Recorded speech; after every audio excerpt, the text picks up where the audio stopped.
The phrase stir the pot refers to intentionally causing trouble or controversy in a situation.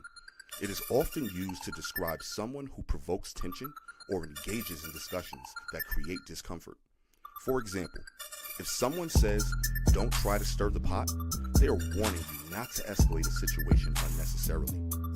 The expression originates from the idea of stirring a pot to mix ingredients, symbolizing the act of stirring up a contentious topic or situation. Well, here at Stir the Pot, that is exactly what This Is Jay, Big Fan Breezy, and Philosophical P specialize in every week. So buckle up for the next 2 hours as the Triangle Offense cooks up that essential flavor. Stir the pot. Come get a whiff. Yeah. Shout out to Stir the Pot, the podcast. Like, share, comment, subscribe. For entertainment only, we just here to stir it up. Come get a whiff with J and P. You already know what it is. Y'all can subscribe to their pages. You know what I'm saying? Y'all can subscribe to Stir the Pot. We got 18 subscribers. We really try and go up. Feel what I'm saying?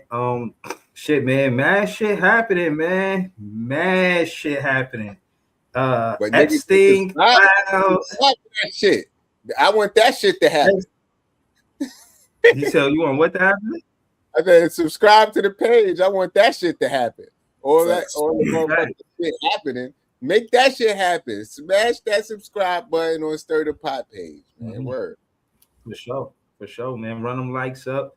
The shorts was doing good. I seen, you know what I mean, the clips on IG just look good, man. You know what I'm saying? And I seen that they could, as the month changes from month to month after we pay the bill, they let us renew the clips. The credit. So yeah, the credits. So we get 6 credits. And I just was like, I stopped clipping up the Big Fan Breezy podcast. If it's not like a game or some shit like that, something super duper happened, I save it for this show. So we definitely gonna have clips for this show tonight.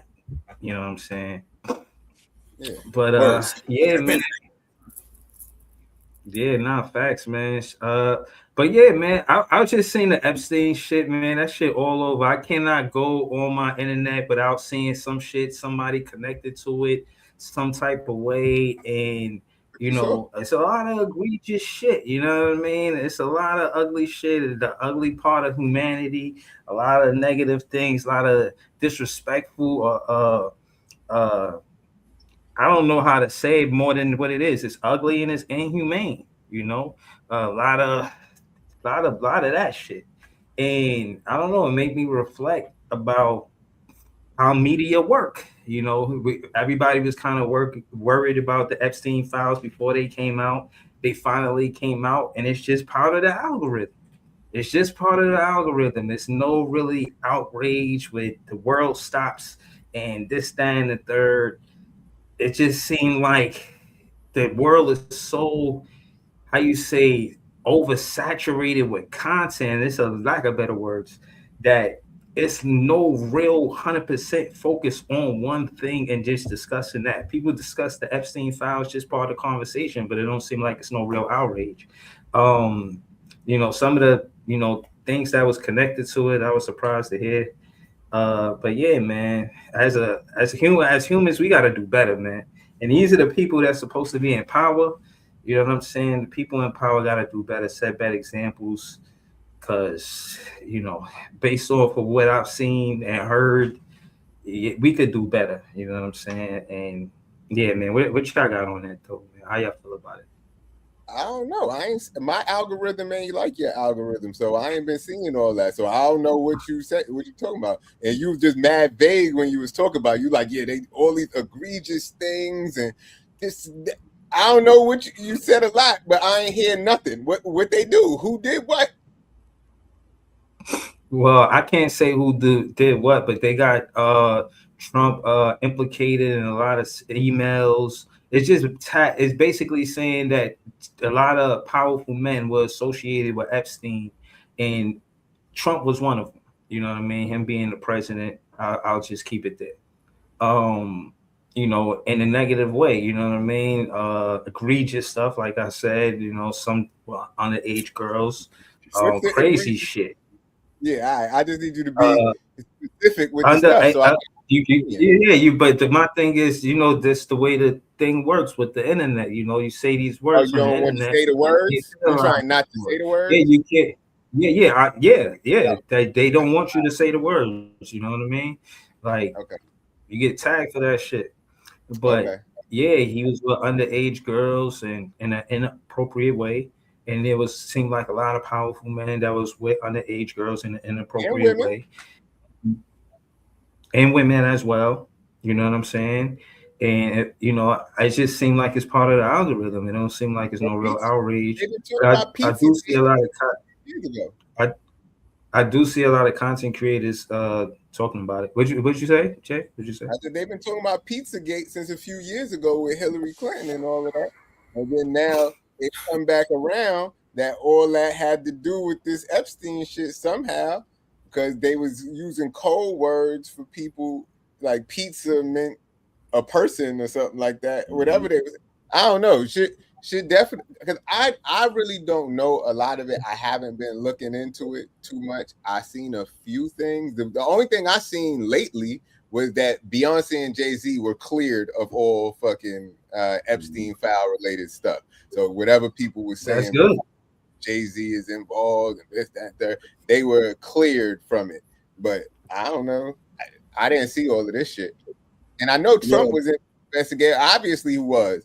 Like, it's a bunch of shit that's about to unfold from all of this. And Breeze, like, I'm gonna disagree with you with the point that you said that it's too much content out here that is not getting, people are not outraged. I think that people are desensitized by crazy shit happening in this day and age to where news like this breaks. It's not really shocking. You know what I'm saying? Like, think about this, man. We've known a certain, how you say, demographic of people, and I'm not talking about race, I'm talking about with money and power. A certain demographic of people that have enough money and power, they feel like they're above the Lord and they can do certain things that other people don't try or even think about doing. That's basically, you know what I'm saying, what's kind of been going on with the Diddy shit, this shit, who is it? Harvey Weinstein before that. You know what I'm saying? If you look at it, it's all people that have a certain type of status, so to speak, with the money and the power along with that are doing these devious things, like you said. And it's going to get to a point where us as the people out there, we really, it's like, okay, so what? We kind of figured this was going to happen. Like, we're kind of at a point right now where it's like, who's next? You know what I'm saying? It's not, oh my God, I can't believe this type of stuff is happening. It's more of who's next. And that's the crazy thing I think about all of this. Yeah, because it's a thing that's allowed and accepted. I can't speak for those men. I never been in a situation to be powerful. Everybody say, oh, what would you do, this and that? Now from here, I'm gonna definitely say I would never do none of those things. And again, I stand on that square, but I still feel like, from afar, I don't see the interest. I don't see the interest in doing ugly and egregious things. I think it feels good to help people, not hurt people. You know what I'm saying? Like, vibe wise, just regular shit. Like, if you see an old lady need help across the street, you help her. You see her, she need bags going up the stairs, you help her.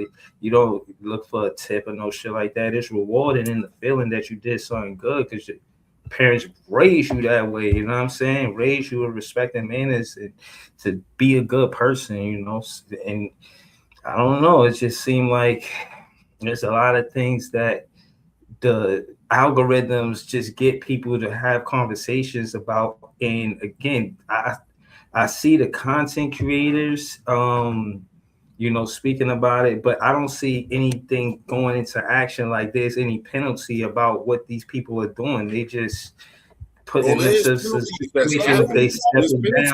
penalties that's happening. Look, Diddy's in jail.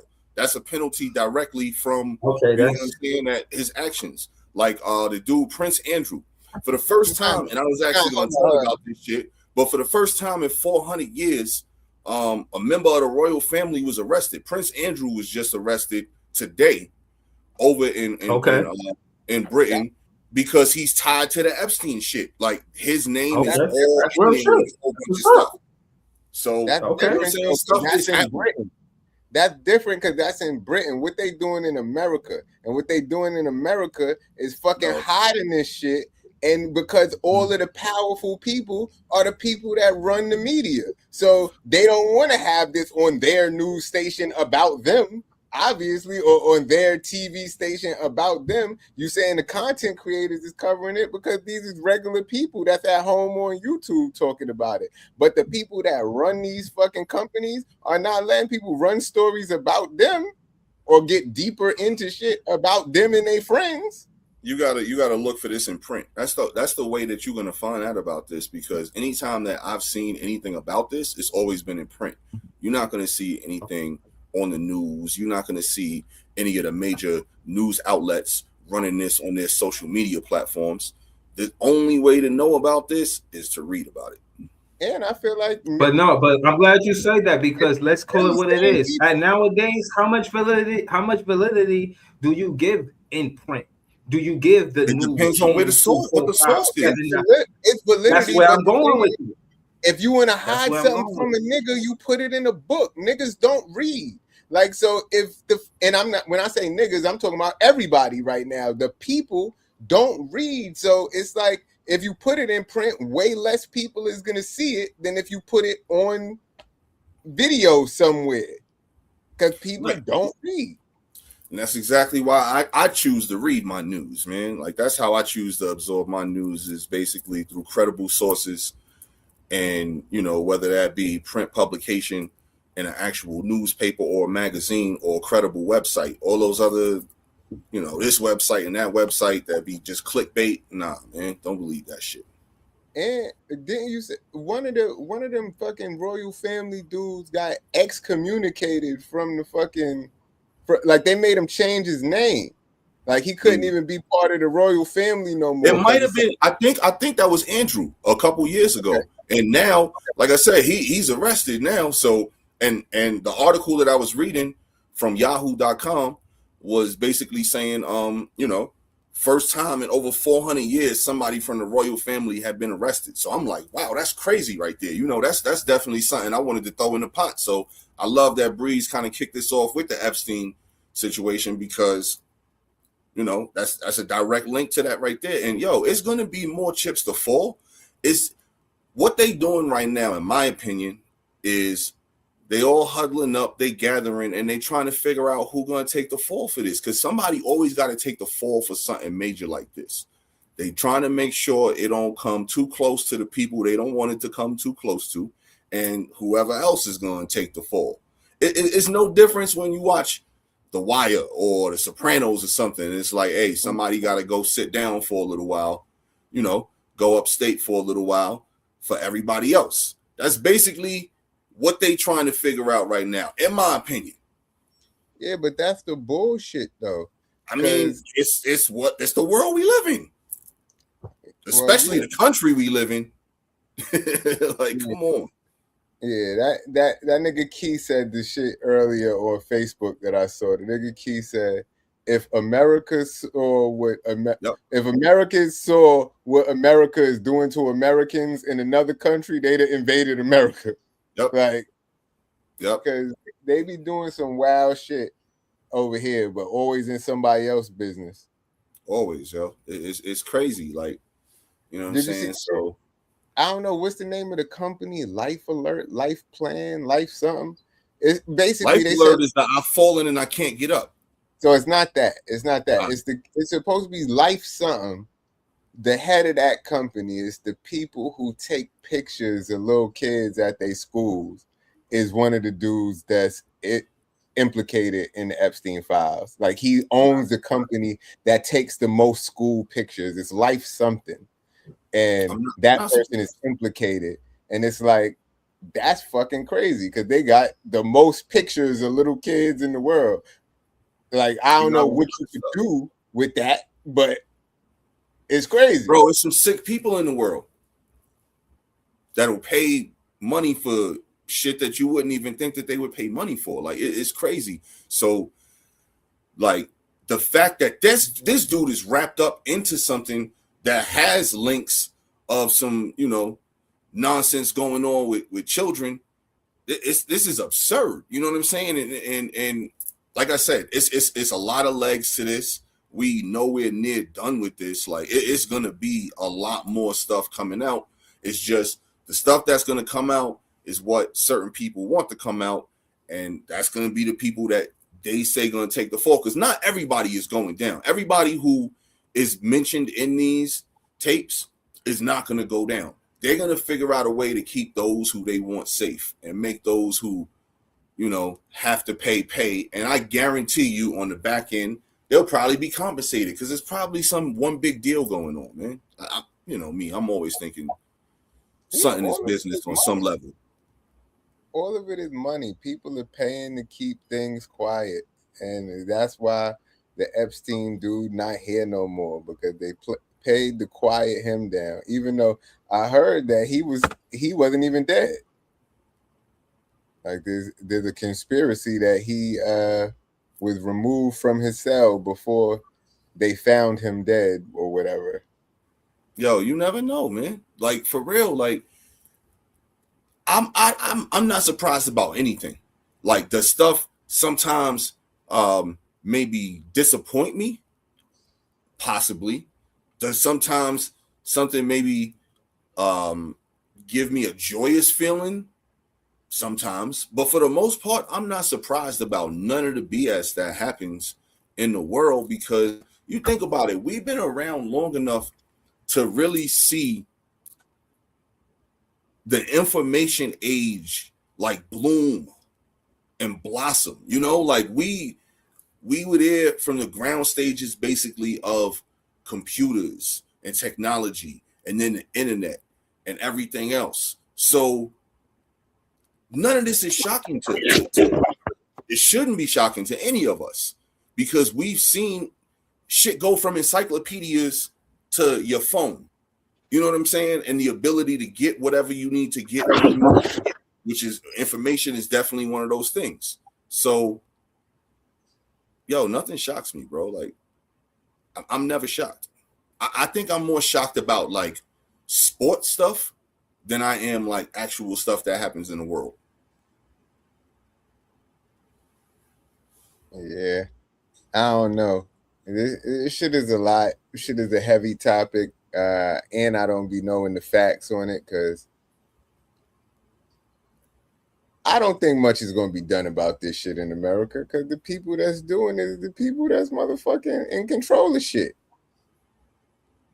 All right. But nah, as usual, the dude who starts the topic disappears and don't even have much to say on the topic. So let's switch the topic to something else. Yo, you see Mike Tyson and Floyd Mayweather about to have a exhibition? Yes, I did see that. And how you feel about that, man? Like, what the hell? I don't believe in it. I feel like they're going to do it, but I think they're going to get up in there and start love tapping each other. The last fight where I thought Mike was going to kill fucking Jake Paul, he let him win. And then him and Floyd already said he got, like a couple fights ago, he was saying he had too much respect for Mike to even fight him, and now they fighting. So, but it's an exhibition. They're going to be in there dancing around the ring, love tapping each other. Ain't nothing going to happen. It's just two names that's big. Because ain't that why Floyd? No, who fought Jake Paul first, Floyd or Tyson?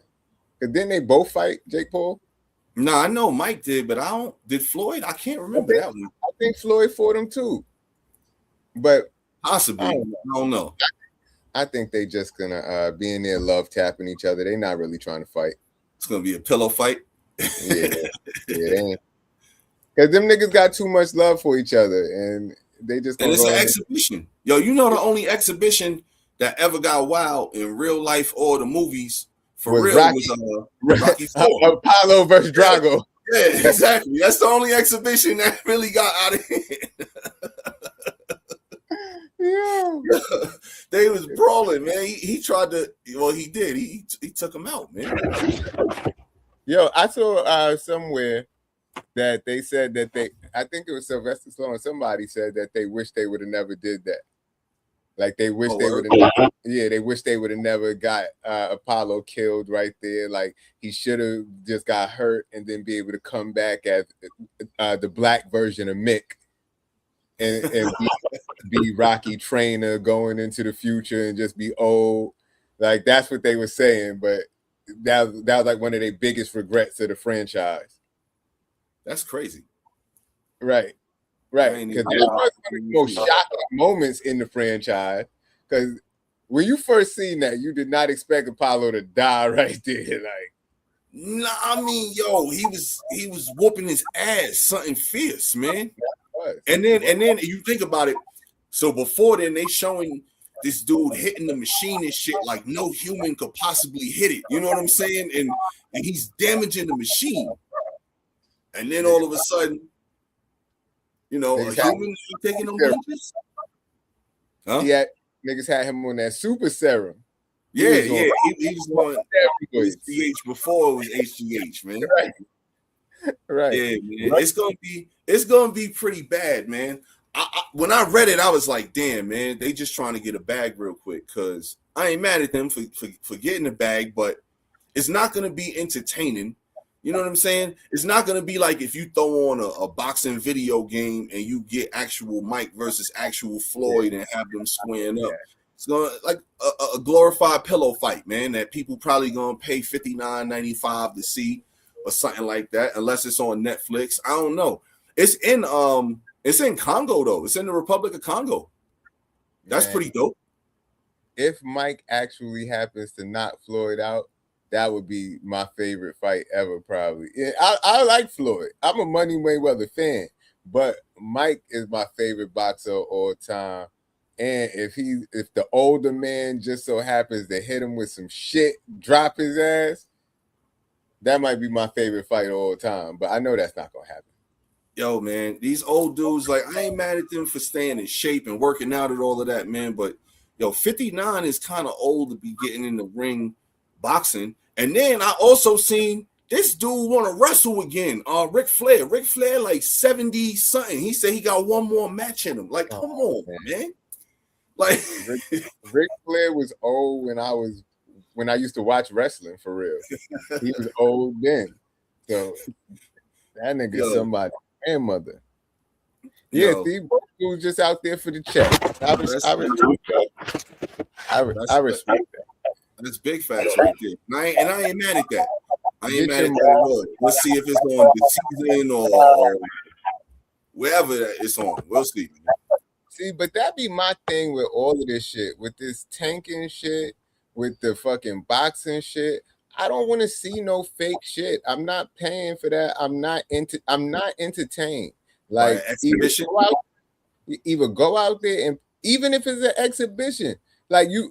Fucking Rocky, back to the Rocky shit. Rocky versus fucking Thunder Lips was an exhibition too. Remember that? No, but he slammed them. That shit was what? That was an exhibition too. But Hulk Hogan was like, man, fuck that. We doing an exhibition. We gonna give the people something to see. You know what I mean? He was trying to whoop Rocky little ass. You know what I mean?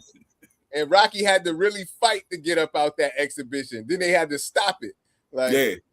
I want to see something entertaining. If y'all not really out here trying to entertain us, y'all just want to dance around the ring, go on Dancing with the Stars. Nah, man, that ain't the same, man.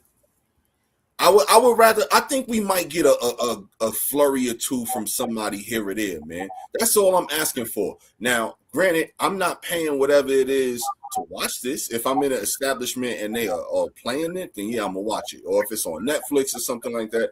But I'm not paying no pay-per-view. Nothing to see this, man. There's no way I'm doing that. Like honestly, I wouldn't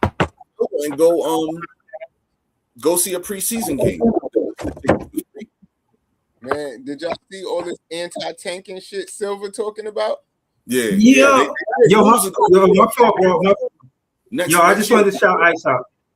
I ain't see this dude in like 2.5 months, bro. I'm just glad you're good. I just wanted to say that. But I'm listening to you and PJ. Go ahead.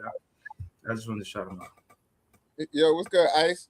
I'm just saying, all this anti-tanking shit. I think he needs to eradicate this shit, and he really needs to stop slapping people in the wrist with $100,000 fine and shit to billion-dollar companies.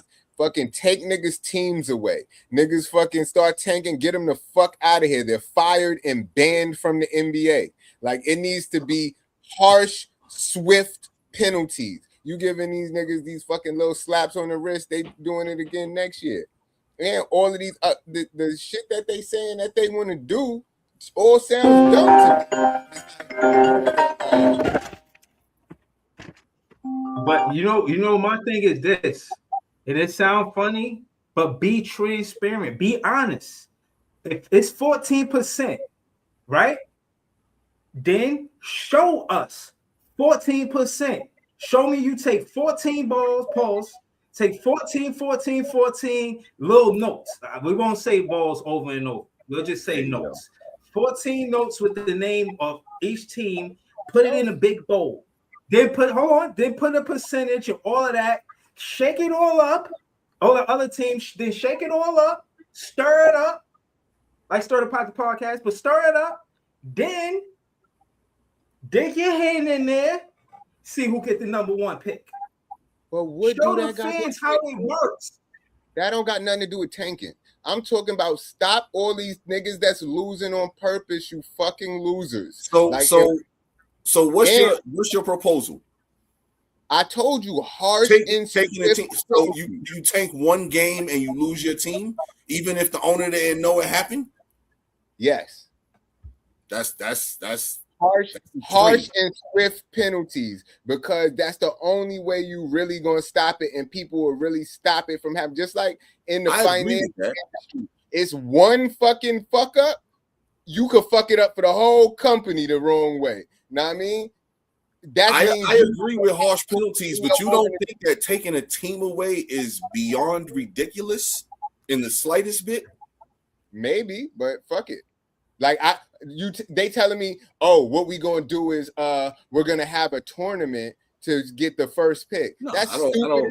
I think that's stupid as hell. Do is tank until at one point and then put all stars back in for the tournament. Like, fuck that. That's dumb. Then they talking about what was the other thing that they said they wanted to do?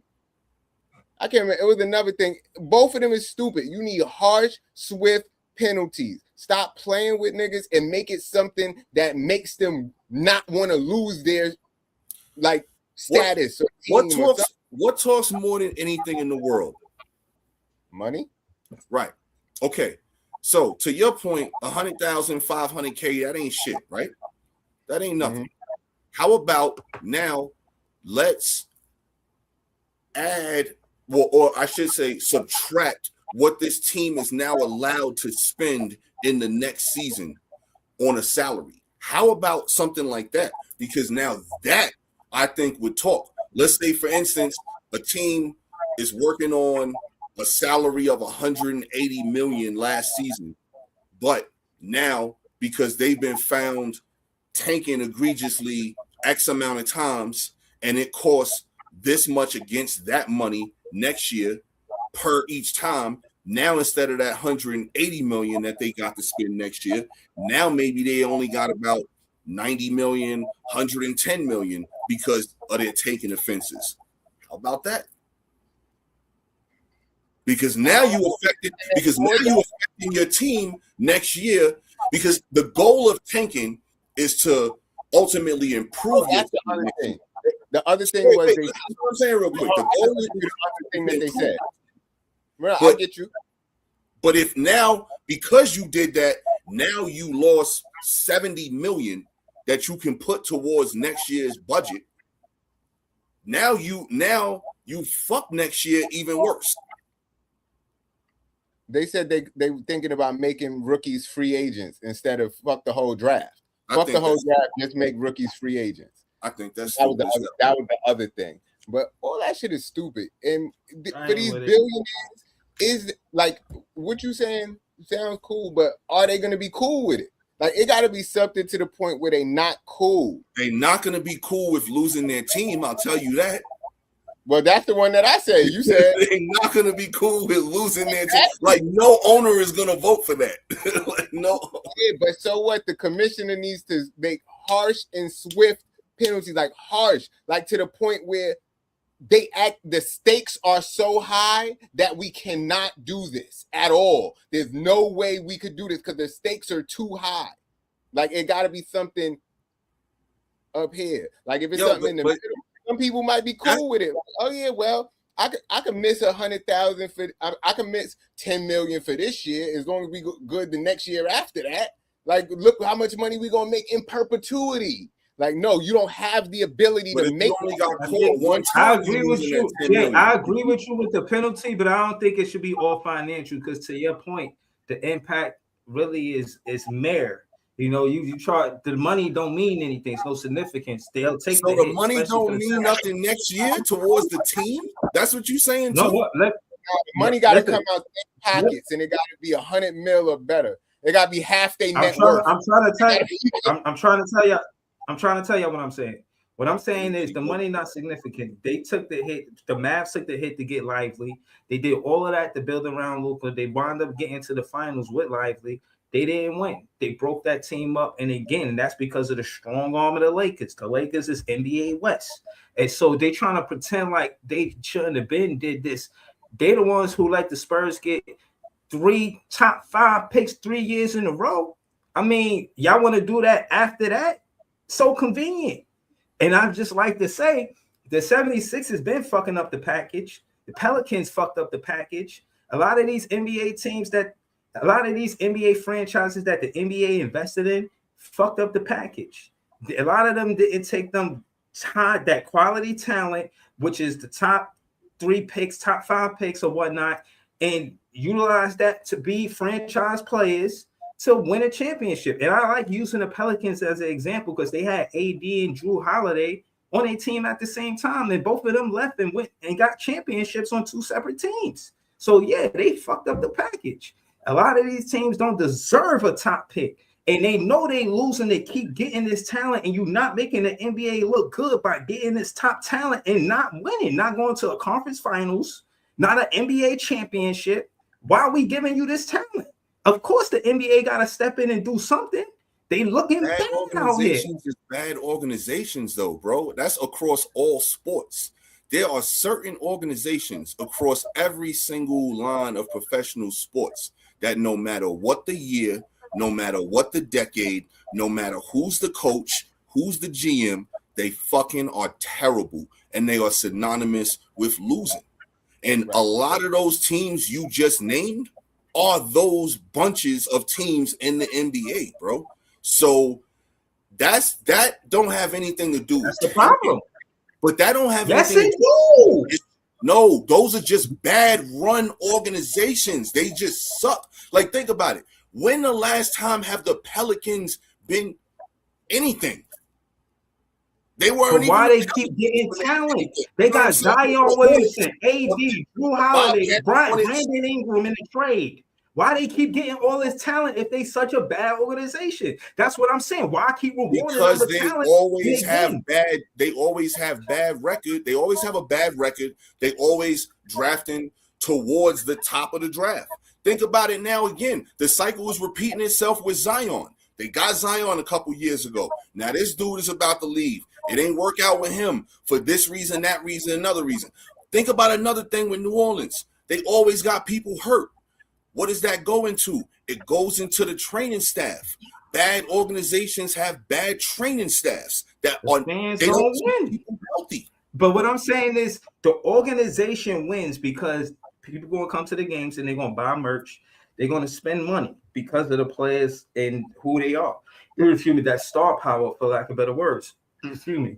But the fans don't win because none of these teams amount to an NBA championship. Nobody is arguing with you about the fans winning here. All I'm trying to say is, what does a bad organization have to necessarily do with tanking? Tanking is losing on purpose. Bad organizations don't lose on purpose. They just continuously suck. That's it. I know Willie Green had the coach of the year, and they were supposed to be doing something after that. Again, like I said, Think about this real regardless quick. Regardless if that's true, and I'm not saying it's not true, the NBA still rewards them with talent. So it's NBA like doesn't reward them.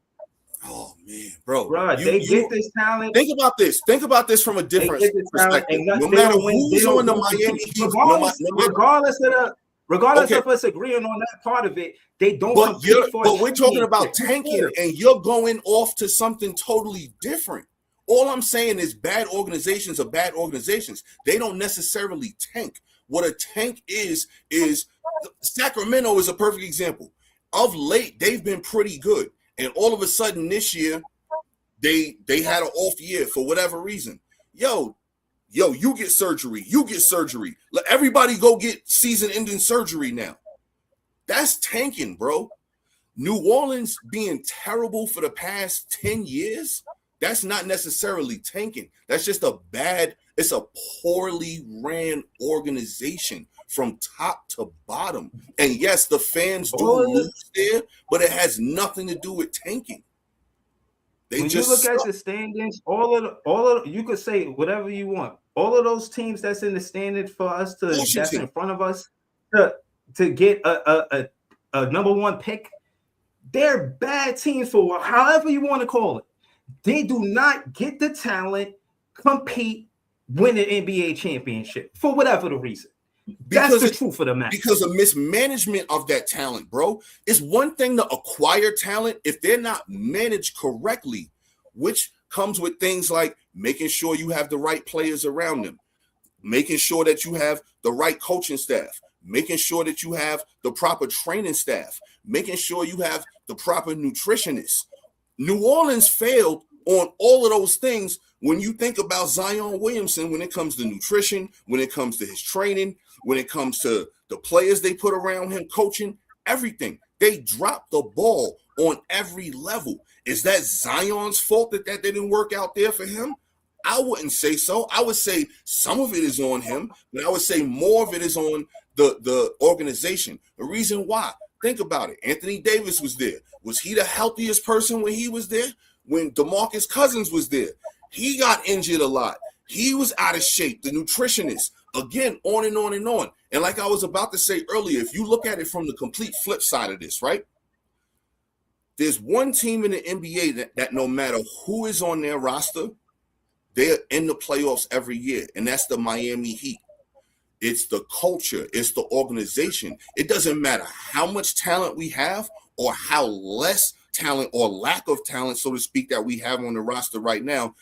They're buying into the organization's way of doing things, the organization making sure the right players are in the right places, the organization making sure the coaching staff is stable, the training staff, the scouting department, all of those different things. And that's why every year, no matter what, Miami's in the playoffs somehow. That's not a question. You know what I mean? But I'm saying again, it's a great league. That's a great ran organization. So do you see the difference between a well-run organization in Miami and a poor-run organization in New Orleans? That's not tanking. Well, obviously, yeah. But at the end of the day, they still get in the talent, and it didn't amount to the championship. And that's my whole point.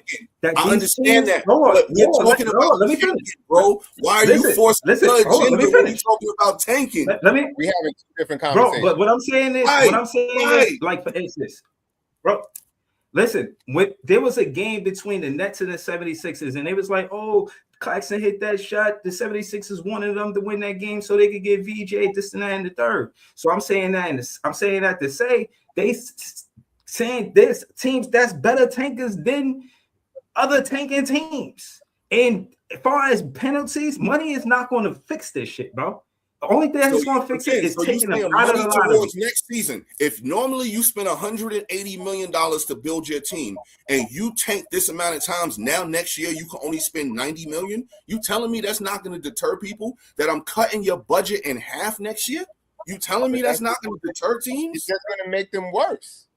I feel like some of this. Exactly. It's going to get GMs and coaches fired quicker, which means they're not going to want to do that shit.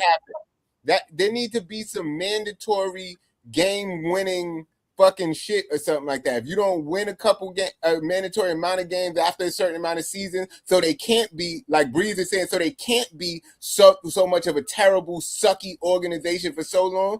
Niggas need to get fired. That's when the league should step in and take teams, Jay. And certainly not basketball, because basketball is the most pushover league. See, they need to stop being that. They're the most pushover league.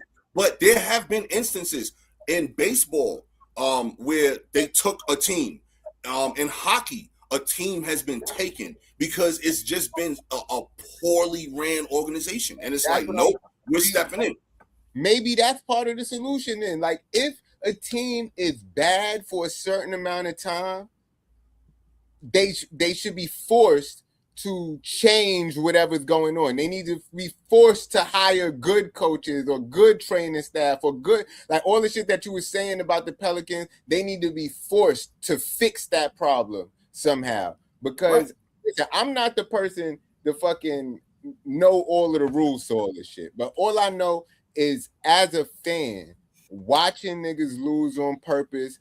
And I forgot, they've been saying this for a couple years. People pay hard-earned money to go to the game to see their favorite player play, and then he getting low-managed, and he's not going to even play. And you bought these tickets months ago with your Christmas money. Yo, the one time for the year you get to go and see it. Yeah. This is some bullshit, man. Like, for real. And on that, I just wanted to say this real quick. Shout to Real Talk in every game. This dude, he lived in Charlotte. He lived in Charlotte, and Kobe and the Lakers, they came to play the Charlotte Hornets. Case in point is, he became a fan of Kobe that day. And I'm saying that to say, he's a reliable superstar. Some superstars might not make that road game. You feel what I'm saying? And then you never would have had that fan. And I'm saying that to say, I think that was part of Kobe Bryant's mindset. That shit is a mindset thing. You know what I mean? Kind of why, not to make this about basketball, but kind of why I was on the fence with P about about Peterson. You know what I'm saying? Like, yeah, he's good, but I question his motive. You know, they said if he physically break a sweat, he got it in his contract, he could come out the game. Like, what type of shit is that? What? You know what I'm saying? I'm not questioning his talent, bro, but his motive, I don't know. You actually read that somewhere? They said if he break a sweat. Like, you actually read that somewhere? The hell is that? Right, yeah. I'm asking you, bro. Did you actually read that somewhere or hear that somewhere? Yeah. Where? Yeah. I didn't see his contract. I did not see his contract where it said that. I think I seen like an article earlier today, because I wanted to talk about Darren Peterson, because everybody said, oh, he contrasted Kyrie Irving and this and that. Nah, Kyrie Irving had LeBron come help him. Had LeBron never come help Kyrie, what was his career? What you mean? So this is the second time you said this, and they games are nothing alike. So I don't understand what you mean when you say that, because you said that like a couple missing shows. 11 games. Missing 11 games. That's what I mean by last night he played. If you're talking about that, he only played 18 minutes. He didn't play most of the second half, and he scored 23 points. So, I mean, I don't know what you want from him. And he subbed himself out. What's up with that? Players subbing themselves out now? That's what we doing? That's what we saying? That's the culture we live in right now, I guess. You got coaches throwing their own players out. Yo, did you see Mick Cronin from UCLA? He ejected his own player. His player gave the dude a flagrant foul. It was only a flagrant one, so he ain't get tossed. But the coach, I seen that. He was like, I seen that. Get out of here. He sent them back to the bench. Yo, that shit Ryan, yo. I kind of like that though. It wasn't a hard foul, Jay. It wasn't a hard foul, bro. That shit was not. It was a flagrant one. You know, it was a little extra. Why the coach did that then? Because he said that's not how we do things. That's not how we do things in this program. Yeah, see, I respect that. That's integrity. That's like you got good organizations versus bad organizations. Exactly what I'm talking about. Certain shit you not letting fly. Even if the ref didn't see it that way, to me, that was a flagrant 2. Get the fuck out. Yeah, he got in his face. He kicked him out. And when when they asked him about it in the press conference after, he got upset with the reporter, and then other reporters got upset with him over how he reacted to that reporter. So that's like a whole different story that kind of came out of all of that too, because that happened. I think it was last night that went down. But okay. Yo, did you see the joint where the dude got arrested for the foul? Yeah. So that dude got for a foul because he grabbed dude by his face and like slammed him down mad hard, and he got arrested on assault for that shit. It was a college game, right, P? Yeah, it was like a JUCO game or something like that. It wasn't like Division I or nothing like that. But yeah, it was a smaller school or whatever. I can't remember what school it was, but I did see about that. But I seen a crazy debate earlier that I wanted to bring up, and now is the perfect time to bring this up, because I know y'all love the NBA. The NBA is meh to me. Y'all know how I feel about college. Yo, Jay Williams brought up a real good topic this morning on First Take. I saw a clip of it like this afternoon, and it was real good. And he was basically saying, right now, the college product is like 2 times better than the product that we get out the NBA.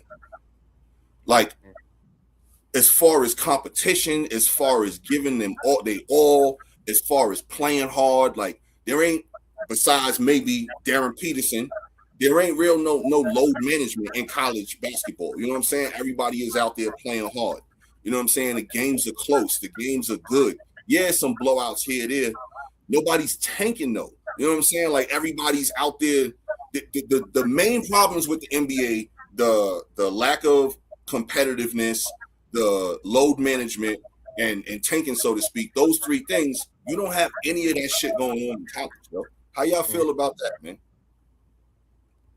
I think that it's a lot of incentive to play well in college based off of the NIL situations. And then, some of the things might not even reach the news, but I'm pretty sure they might have some type of business opportunities because they part of the basketball team or connected to somebody in college some type of way. It's a lot of networking. Networking is big in college. We know this, right? So case in point is that they benefit off of staying in college. You know what I'm saying? The NIL deals. Bro, hold up. Nobody said nothing about staying in college. I'm asking you the product.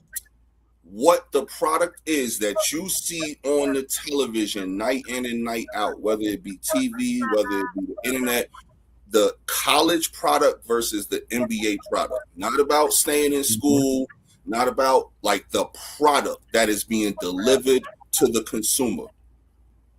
Yeah, now to stay on point to get what I was saying and then get to that is I was watching an interview with Yago and he says, one of his teammates was like 26, 27.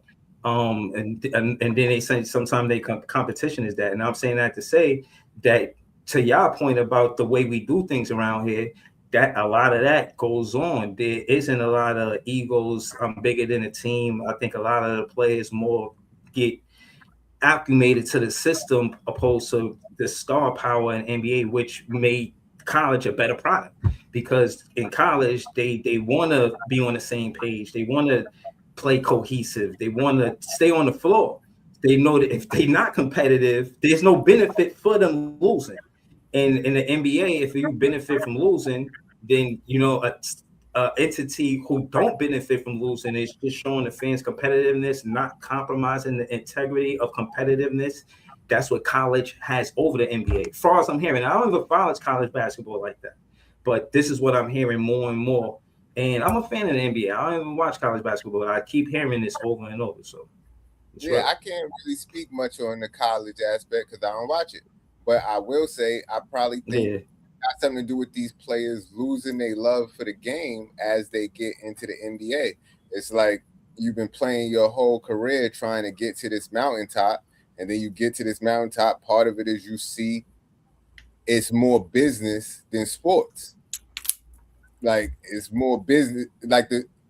So you like sometimes the best player on the team, or you feel you're the best player on the team, you get relegated to a role player, make you not want to play as much or play as hard because all you got to do is go in the corner and stand there and wait for a 3. And And then the business of sports, like we already talking about all this tanking shits to try to get a better draft pick for next year. And it's all about the bottom line. And it's not about the sport of it, the competitiveness. Because if, I don't know that this is happening, but if they ever going into a locker room and telling them, come on, guys, you know we can't win this game tonight. Like that will kill your whole spirit as a team. Like, so what are we doing this for? And that could take away from the competitiveness. But yeah. And if college basketball is going to be the best premier product, then they need to be getting paid the most. Like then maybe they need to flip it. Fuck the NBA, and college basketball is professional basketball, because technically it is now that they the ones getting the NIL deal. If in the long run, because the NIL deal is kind of still new, but if they start getting a certain amount of bread equal to or more than the NBA, then will the same shit trickle down? Or maybe is it just the fact that in college it's no draft? They could go scout the players that they want, find the players, and bring them in. So maybe the draft is the problem. Like, I don't know, but I don't watch NCAA, but I saw blue chips. You know what I mean? And I saw, how the business is serious though. So, Jay, like, I got a question for both of y'all. Since y'all don't really watch a lot of college basketball, I posed the question to kind of start this conversation to pick up on what we like, what we don't like about the NBA game. Mm-hmm. On a whole, and I asked this to both of y'all. Oh shit, Cap. Where would y'all kind of rate the NBA's product as a total package, 1 through 10? I don't know. I give it. What would I rate the NBA as 1 through 10? I give it like the product that they give you, like everything. Jay, you said a 7? 7.5. 7.5. All right. So both of y'all think is room for improvement. Do y'all think them areas would be like the tanking, the load management, the and shit? What was the third thing we said? I forgot that quick. All 82 games. Right. So the competition. So basically, those are like the main 3 things. Anything else? Too many commercials, too many logos on the floor. I don't know. I say, I don't know. I feel like sometimes it's a lack of evolution of the game, but I give it a 4, yo. I give the product a 4. Okay. I just don't think it's a good product, man. Like, yo, it's so much that it's got to be fixed, and it starts with like just last weekend. You know what I'm saying? Like, think about how many tweaks they've made to the All-Star game over the past 10 years. I'm glad none of these shits work, yo. None of them work. Slam dunk contest been dead for like 15 years. You know what I'm saying? Like, it's terrible. The only thing that's even worth like watching a little bit of is the 3-point contest. And even that shit ain't the same no more, man. They gotta destroy that whole weekend and rebuild it into something different. The 1-versus-1s. I love that idea, man, because this shit is terrible. All-Star weekend is terrible. First and foremost, you disagree that it's terrible? Yeah. Parts of it is terrible. Like, if you're watching the All-Star weekend just for the dunk contest, yeah, you had a bad time. But the All-Star game was pretty fucking good this year. The way they set up that little tournament, that shit was pretty fucking good. It didn't hold my interest. Like, because I was having the same argument with my boy Sel the other day, and he was talking about how bad it was. I was thoroughly entertained during the All-Star game. The 3-point contest was pretty fucking good as well. And the Rising Stars game was all right. The dunk contest was not good, but I think a lot of it is because they're not the big stars aren't participating, and 2, there's just no innovation in it. I see way better dunks on YouTube. But besides, LeBron killed the dunk contest. I can't blame it on LeBron. But I absolutely will. He never did it. He never did it. And he teased it. Now all these niggas need to get off LeBron beefcake. Then why? Just because he didn't do it, you can't do it. Like fuck that. Like be a fucking. It's all these niggas. Get the fuck out of here. Like I don't give a fuck about any one of them niggas. That's why a lot of people still put them two above Braun. Yeah, that's fine. I'm not mad at that. But I'm just saying, just because one person don't do it, your ass can't do it, then you's a fucking meat rotter. Like, hey. If that's what they do, that's what they do. But I'm telling you, man, to me, I think they need to just put $1 million on the dunk contest. Like, come on, that ain't gonna move the needle. That ain't gonna move the needle except for a couple of G League dudes, man. Nah, not G League dudes. $1 million? They playing in that motherfucking how much they get for the goddamn tournament? 500,000? Yeah, and most of them, the stars, they. All right, so put $5 million in. That's before taxes. Make it something advantageous. Make it something to make people want to actually do it. So $5 million. Put $5 million. Now you gotta get the big time sponsors for that, and the only way you getting the big time sponsors is if you got the big time names, man. Think about it. Like before LeBron didn't do the dunk contest. Every forward that was anybody did the dunk contest, man.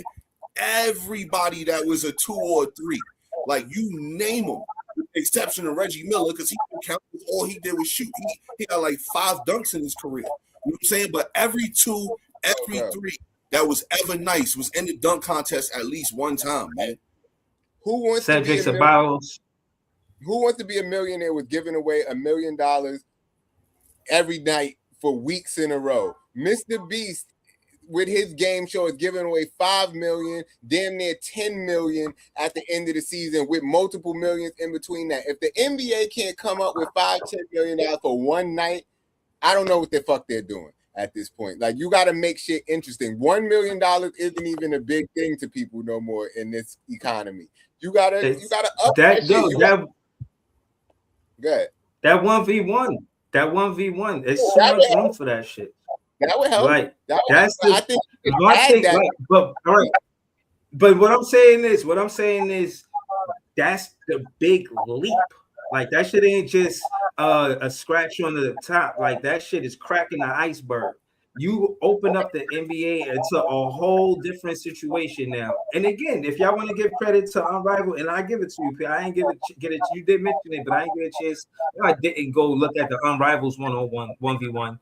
But again, even if they take the idea from them and give credit to them, it is what it is. The fans deserve it. After all of this that we had to endure as fans for the All-Star game after this, like we did see AI, Kobe, Jordan on the floor at the same time. We did see Kobe, Tim Duncan. We seen them competing versus each other. That shit is real. When you contrast what it was until what it is now, it's like, and then you hear them being vocal like they're not taking it serious. So I think Anthony Edwards said some shit like that. Like, come on, man. Like, I thought they wanted to do that to see if they was going to team up. And no bullshit. I don't know if this was AI, but they show Ant-Man talk to Jalen Johnson about playing for the Atlanta Hawks. I don't know how real that shit is, but I'm just saying that to say that's what the All-Star game was about, because back then it wasn't common to see stars go to other teams and play with other stars. It was like whoever with a star had their own team, and to see in the All-Star game to play together, that shit was good. So I think that NBA did some of that, kind of oversaturated a little bit, but yeah, that 1v1 to open things up for the NBA. And by now it'd be a great time for it. Did you watch the All-Star? No, I didn't draw to it. And the little pieces, and I watched, and I told you I watched. But what I'm saying is, it didn't hold my attention, bro. Like it right, it's not like I didn't see nothing. I seen Kawhi going off. Like I tuned in. I seen Kawhi going off. They couldn't stop him, and I think the only stop I did see was when Wemby played defense on him. But that's the shit that I'm talking about.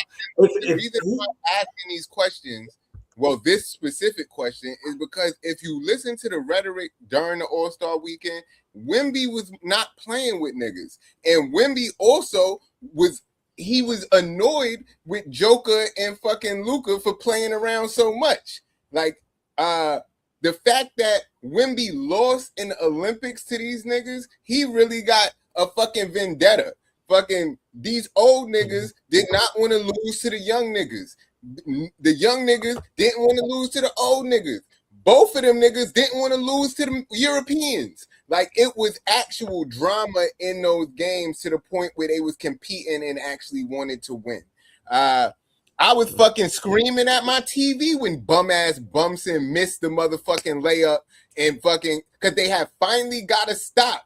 Booker finally got to stop those that had the Bumson. Bumson misses the fucking layup. But luckily, Captain America, LeBron came and slammed that shit behind him. It was fucking drama in these games. Y'all saying it was whack. Y'all probably wasn't watching the drama. That's like if you tune into the Sopranos. No, I'm not saying it was whack.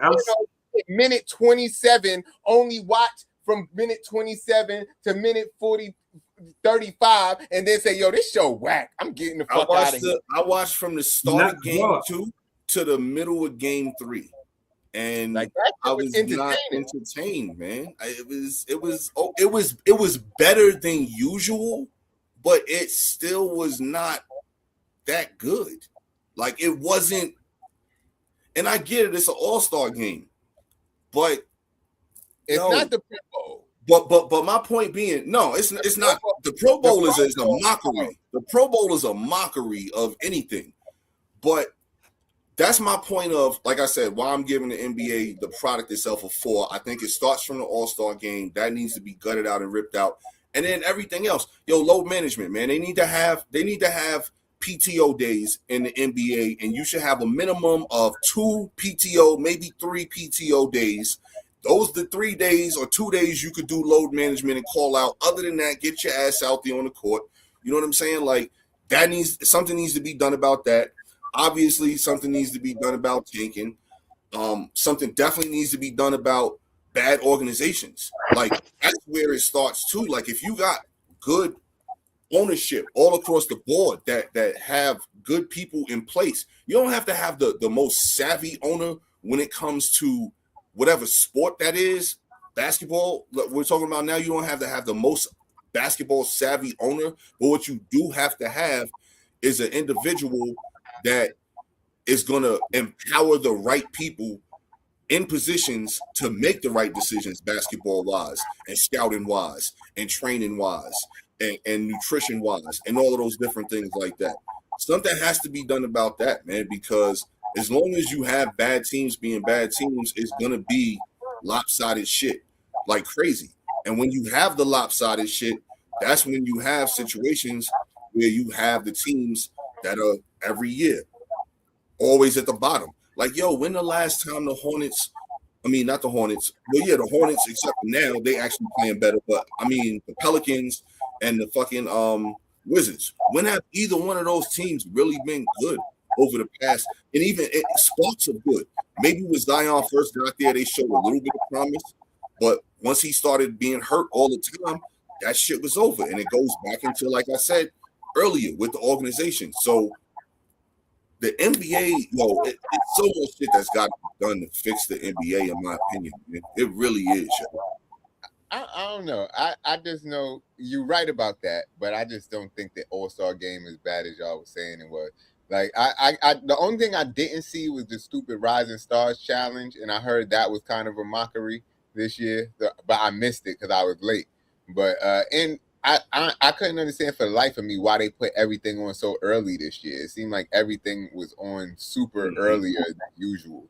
I didn't get that part either. I think to try to draw in audience, because usually, think about this, anytime when it comes to TV programming, when something works, think about that Thursday night at 8 o'clock time slot on NBC. When you think about how many shows were classic shows that had that time slot. You talk about Cheers, you talk about the Cosby Show, Seinfeld, Friends, you know what I'm saying? Like, all of those shows held down that time slot. That you don't fuck with a time slot when it's working. When something's not working, that's when they move it to this day or this time or this to try to draw people in. That's TV in general, and that's what I'm saying. That's TV in general. That wasn't an NBA decision. That was a TV's decision. Did you not see the NBC already 2 days after that they the All-Star game happened? They already sent notes to the NBA on how to improve next year's All-Star game. You said mute my TV in the background. The TV is muted. Huh? They ain't playing. Oh, I just heard some feedback. Maybe that was just me. I don't know. Nah, I do hear the feedback. I don't know where it's coming from. I'm gonna drop off. Maybe it's mine. I don't hear that. No, I did hear the feedback. I hear it there too. See? Yeah, I don't know.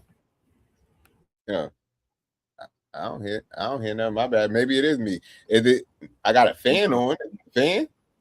I don't know. I did hear it, but I don't hear it. No, I just heard it again. Oh, my bad. I don't hear shit. I'm on mute. Hold on. Look. I'm on mute. Nah, I hear it when me and Breeze both talk. But I don't hear it when you talk, Jay. I just stopped hearing it just now. Now it's just I don't hear it no more.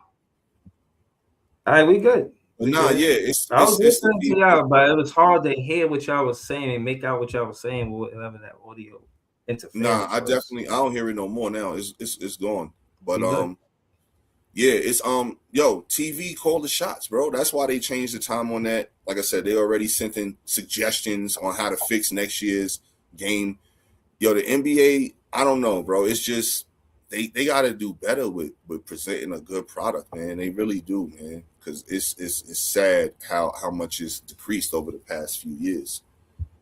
I think some of it is, and again, maybe just because I love the mid-range, but I think that contributes to it because what you do is you don't have certain offenses in your playbook. You take certain offenses out if you're not trying to score between the paint and inside the three-point line. That's a lot of space. As a matter of fact, it's more space to score between inside the three-point line and before the paint.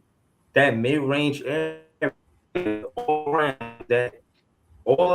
that whole area, they took that out of the game. Why?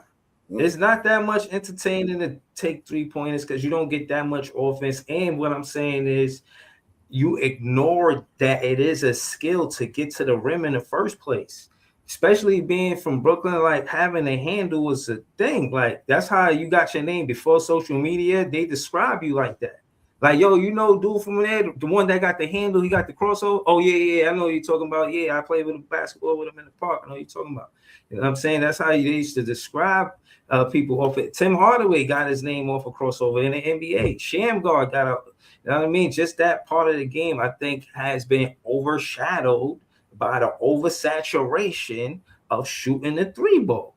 Like, yeah, the three ball is good. I like that they implemented it the way they did, but enough is enough. You know, there's only a 1 point difference. You know that, right? It's analytics. Analytics says either get a dunk or analytics is only a 1 point difference. No, but what I'm saying is analytics, basically, the analytics has broken the game of basketball down so simple that it's ridiculous. And that's what I think a big part of the problem is, too. Everything is either a dunk or a three-pointer. And analytics says those are the best two shots to take, and you should only take those two shots. I don't like it. This ain't money ball, man. They need to have some, I agree. Some basketball people in there. Fuck analytics. I agree. Analytics is killing the on-court product. I totally agree. On top of everything else. That's why I said it's so much shit. I could go on for days about why the product is not good. Like, yo, the playoff product, I appreciate that. But the regular season product is so bad, yo. So what makes the playoffs so different? They actually care more. They actually play harder. There ain't really no load management. There's no load management in the playoffs. There's no tanking in playoffs. And there's competition in the playoffs. And you don't have bad organizations in the playoffs. Like everything that's kind of wrong with the NBA is non-existent in the playoffs. Well, I believe that because back in the day I used to only watch basketball in the playoffs. Now that I watch every Nets game, I'm watching throughout the season all the time. But they need to fix these things. People need to actually want to play basketball. And if you don't want to play basketball, we'll get some people in here that want to. If you don't want to actually coach basketball, we'll get some people in here that want to. If you don't actually want to own a winning organization, we'll get some people in here that want to. That's like, I don't know. I think it's simple. Right. Yeah. No, not again. Like they said, the reason why Cooper Flag came to the Dallas Mavericks is because of the fans. Like the uproar of the fans, them taking Luka away. Like he was the second coming from Dirk. That's how they felt. They was uproar. They was Nico. It got bad for Nico. And I'm saying that to say that they knew they was wrong. You know what I'm saying? But the fans gotta say, and I'm saying all this to get to the fact that the only voice isn't, God bless you. The only voice isn't ESPN. There's a lot of content creators that fans listen to about the NBA. There's a lot of, you know what I'm saying? Like you even see ESPN and their big personalities get their own YouTube channel or their own podcast. You know what I'm saying? You know, I'm saying all that to say that we don't only get our critique from ESPN. So even if they want to feed it to us and for us to say, oh yeah, it's good basketball, it's too much content creators with their own opinion about what's going on, not just the ESPN, because of all of the different podcasts that's out here now. You know what I'm saying? So it's different now. So everybody know you can't put the fact that they can't hide it no more. The ESPN, the product is bad. Right. Okay. They can't hide it. I'm like, where is he going with? Creators making painfully obvious that they're not following what ESPN is saying. They're watching the game with their own eyes as fans, and they saying this is bad basketball. I watch the Nets all the time. You know, I love the Nets, but the whole three or the rim, it's like, yo, how you develop in the mid-range? How is that not part of player development? You feel what I'm saying? I'm not saying get it from all of the players, but if Diego always take a three and the defense expect that, learn to pump fake, step in, pull up midi. Let them learn it. You know what I'm saying? And I'm saying that to say that they don't do that. And if they did, the worst shot in basketball, according to analytics, is a extended 2-point shot. I'm so serious, bro. Like that's why they not teaching this shit to them no more. Like it's fucking. I don't like it, man. Insane. Even if they want to say the 3-point or the rim, at least dunk on somebody. That's exciting. You don't even see a lot of dunks no more. Like you see a lot of, I don't know. And then dunking is part of load management. You know, you exerting too much energy if you you competing too hard. Not to keep bringing up Wemby, but Wemby is trying to bring back the feeling, man, because he's out there talking shit about his peers. Now, I mean, saying niggas is trash and all that. You seen what he said about man, he called somebody a foul merchant that was on his team in the All-Star game. They're like, yeah, what do you think about this guy? He called Shea a foul merchant. No, I thought it was Denny Avia, maybe. Nah, I could have sworn he'd been called Shea a foul merchant. Yeah, but I'm talking about this weekend. They asked him what he think about one of his peers, and I think it was Denny Avia on his team. And he's like, what? Yeah, I think he if you get too close to him, they call a foul. And if you like he was Wemby's out here talking shit, and he brought back the Spurs fan section, the Jackals. He be out there with a drum, banging on the drum because he trying to bring that European like crowd feel. That's that monk shit. He learned about the drum from the monks. Low key. Well, I've been telling y'all since like last year. I watched some video about the Euro League product and how they be having different rivalries, and they be having like how the fans go crazy for basketball the same way they be going crazy for soccer and shit. They be having that them crazy arenas. Like when it's a playoff game or a rivalry game, you could feel the tension in there. Like when it's a rivalry game out here, you don't feel the tension in the arena. Like you got to create the atmosphere that you want. It depends. But that's every sport in Europe. Do you realize that it's not just soccer or basketball? It's any sport. European crowds are the most amazing, passionate sports crowds across the whole globe. Like, yo, boxing, wrestling, whatever. They be singing and chanting and dancing and doing all of that shit. Like, yo, the Rain Man and shit. Like, bro, I could watch a European game, like any sporting event for 10, 20 minutes, just vibing to the crowd. Like, fuck the game, fuck the match, what's going on? Like, I'm just vibing to the crowd because they clapping and dancing like thousands of people. That shit be a vibe, man. Yo, I seen they so serious about winning that. And that's where American fans is lazy, bro. We lazy as fuck, man. You know, I seen the opposite of that. I seen them. The waves be terrible, man. The way it be like 7 people, man. Back in the day, the wave was really a thing. When you went to a game, you was waiting to do the wave so it could go. They don't even do the wave no more. Yo, man, American as a whole, we are terrible as like fans, unless it's like playoffs or championship games or something like that. Like a regular season game in the middle of January, February, NBA, like nobody's really hyped unless that shit is like triple overtime and the players got to actually compete hard for it to be triple overtime. So we ain't getting too many triple overtime games, man. This shit is terrible, man. Yo, they compete so much over there. I seen. Look at the Olympics, yo. The crowd lit in Italy.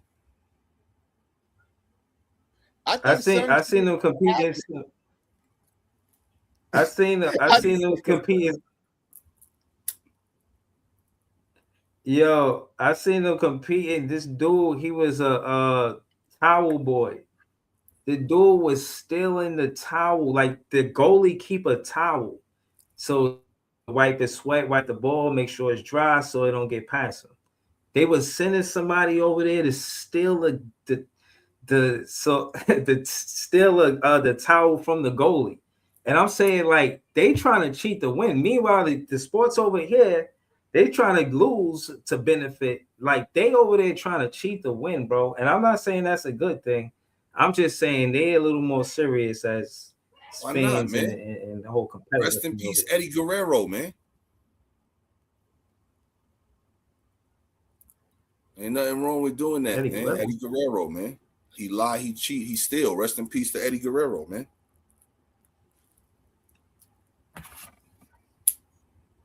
Man, I just think, like you keep saying, they just need to improve this product because it's subpar and the ratings reflect it. But it even goes down to that, the way you have to watch basketball because it's too many blackout zones. You buy NBA League Pass, you can't watch all games on League Pass, so you don't really have a pass to the league.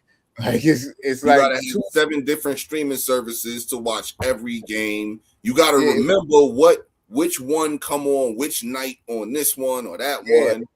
All of that is nasty. Yep. Absolutely, man. Ways around that. Yeah, y'all want to see a good basketball product, man. Now is the time, man. It's the frenzy of February heading into the madness of March, man. Yo, last thing I'm going to talk about basketball, though, man.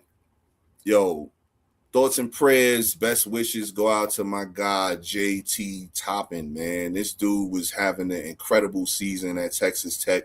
He just knocked off the number 1 team in the country, Arizona, gave them their first loss, and in the very next game, he tore his ACL. He out for the year, man. So that shit broke my heart, man, for him. He was averaging 23, 12 boards, couple of assists, had Texas Tech all the way up to like number 8 in the country, and then that happened, man. It's crazy, bro. Sorry to hear that. And hopefully that shit don't fuck with his draft stock, man. Because I saw him as a late first rounder, but shit, man. Yo, you know, I in the draft already? I don't. JT Toppin wasn't in the draft already, like last year or the year before that? Nah, he not Obi Toppin's brother or nothing like that. You sure? Nah, he not. I could have sworn there was a JT Toppin. So Obi Toppin, does he have a brother? Yeah, and his brother was in the league for a little minute, I think. But JT Toppin ain't his brother. He from a total different place, all of that. Like, because when I first seen him at Texas Tech, I was like, oh, is this dude brother? Oh, Jacob Toppin was the other brother. Yeah. But yeah, he not from there or nothing like from where Brooklyn or nothing like that. I don't know where he from. I forgot. But yeah, like Uncle Ruckus, no relation. JT Toppin, no relation. Yo, did y'all see those robots in China doing a whole dance like the Jabberwockies? Mm-mm. Bro, they got Jabberwocky robots dancing with rhythm, flipping, spinning, break dancing. But listen, nah, I don't even mean that because humans was the ones doing the robot. You know what I mean? So you copying the robot, now the robot can't copy you back. You know what I mean? No. I'm saying I'm going somewhere with this. The Jabberwockies is the band at doing the robot moves. You know what I mean? I think but what I wanted to ask y'all, what I really wanted to ask y'all is this. In 1994, I know y'all remember this movie called Demolition Man with Wesley Snipes and Sylvester Stallone. They froze him and then they made him come back alive. I think it was like 2036 or some shit. Now, forget the funny part about how it's no crime, there's no guns, there's the way they have this world is wild. But my question to y'all is, since we stirring a pot, do you think they can freeze people for 50 years and make them come back alive like they did in Demolition Man?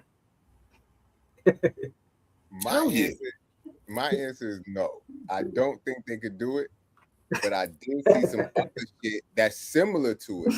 Similar, not the same exact, but I saw that they was thinking about making this a voluntary program where instead of going to jail, they'll input the memories in your head like you went to jail. Like, so they'll put 20 years of jail memories in your head, and then you could come straight back out after it. But 20 years of calendars. Like, I don't know. It's supposed to be some experiment program they working on where they'll put the memories in your head like you did it. So you'll take 20 years over 20 years of memories? No. 20 years. No. No, they could look at you and try to judge a book by its cover. They could look at you and say, this is what I think happened to this nigga. You know what I'm saying? I'm going to give up a bunch of these memories based on what I think happened to this nigga. Right. Meanwhile, it could not be that way. He could go in there, non-violent, read books the whole time. Nobody touch him. He don't touch nobody. But them, they probably just got some general template of what happened to niggas for 20 years. They just program him with that. And he got to deal with some shit he probably would have never had to go through. Hell no. It'll be some scared straight type shit. It'll definitely be some scared straight type shit. They gonna put the worst memories in your head so your ass don't want to go back to jail ever again. But what I'm saying is, would somebody take those worst memories over an actual 20 years in jail? Because 20 years is a long time. Are the memories gonna be worse than what actually happened? Well, we don't know. You know what I'm saying? Like that's the thing. Like, yo, if you giving somebody an option, you got to give them an option. Yo, 20 years, you know what I'm saying? Yeah, you're going to be stressed out, miserable. You're going to miss everybody. But yo, you ain't gonna really get into no drama. You know what I'm saying? It ain't gonna be no you know what I'm saying, no Boondock shit going on. I can't think of his name. Tom from the Boondocks. Ain't gonna be none of that going on in there. You know what I'm saying? So are you doing that, or your memory is gonna be every night you getting in the fights, somebody trying to take your manhood? You know what I'm saying? Like every night. Yeah, I feel like they gotta make it. I'm not with it. Nope. They gotta make it the worst possible outcome to try to steer you straight. So you like next time you think about doing a crime, you're gonna have to remember the rest of your life, man. With the memories, man. You having nightmares galore, man. You can't even go to sleep, man. You take little 5-minute naps. It's too traumatizing. They're gonna just give you a general template of what they look at you. They're gonna say, "Yo, he looked like somebody that I don't like. He looked like somebody that was here before. Oh, look at him. Look at his tattoos. This is what's gonna happen." And when he says here, he means somewhere particular. He was there. Like, trust me, I don't like how they like, and who's doing the assessment to say what happens in 20 years? Is it an ex-inmate? All of it sound weird. It sound crazy. Even with another thing that I said, I told y'all, the dude, they said that he committed murder, killed his wife in a movie that's coming out. I forget the name of it offhand. And the AI is, I don't know. It might be. It might be. It might be. Facts. I want to see that. I want to see that. Just so I can say that, again, we got to be careful about how much power we actually giving them. And again, they was making it seem like they did that in the preview that I seen because of human error. Oh, this is going to make it better. AI is supposed to make the world better. Yada, yada, whoop-de-whoop. I seen iRobot.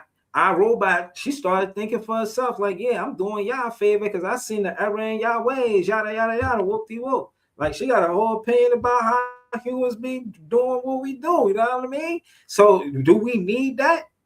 Y'all don't think Skynet is real?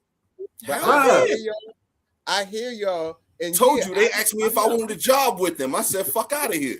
I'm not with the artificial shit like that, neither, but I'm just being realistic. You telling me you would take 20 years, hard labor, and real jail over some memories that they could implant in your brain in 10 minutes and you go home to your family? Me, like, first and foremost, where's your source? Where's the source of this? Who ideas this? Like, when this shit happened, like based on how old you are, let's say if you 25 and you get arrested and they giving you these 20 years of memory, you mean to tell me you was in jail fights when you was 5, 6, 7? They just giving you the memories of that shit happening, and they're because they wanna one, it'll cut down on actually housing someone for 20 years. Right. Now, I mean, they looking at it from the financial perspective of it as well, because the jails is overcrowded and shit like that. It'll save cities and states money. Yeah, but this is an experimental thing that they talking about doing to people. I think they might have started it already, but that shit is. I feel like when you get to those big numbers, that shit is something to actually think about. Like if it's a year or two, maybe. But so here's my next question, right? Because I think that if you doing something like this, it's gonna really fuck with a person's mind because it only took 10 minutes, right? But you got 20 years worth of memories. So now your perception of what time is completely screwed for the rest of your life. Because how are you jumbling in 20 years of memories when you also could remember like last week before all of that shit happened when you just went to the store or went to work? Or like last week to you. This is what I'm saying. So it's gonna fuck with your depth perception with all of that shit. And that right there is gonna lead to a potential dangerous individual because they're not gonna be thinking clear at all. So my question is, like, you would probably, if they're gonna try to do some type of wild shit like this, you would probably have to have this person register, like how sex offenders have to register, to know that you living in the neighborhood with a person that could possibly have this type of snap happen. Because that person ain't stable. Not and to add to that, bro, you can't expect him to live 20 years of another man's prison perspective. It's like, called Cognify. Imagine a 300-pound. Is thinking I'm making this shit up. The name of the program is called Cognify. It was created, but look it up. That's crazy. But I'm voting. It's the prison of the future, man. The prison is in your mind, Craig. Nah. Like, where you just supposed to go home after that?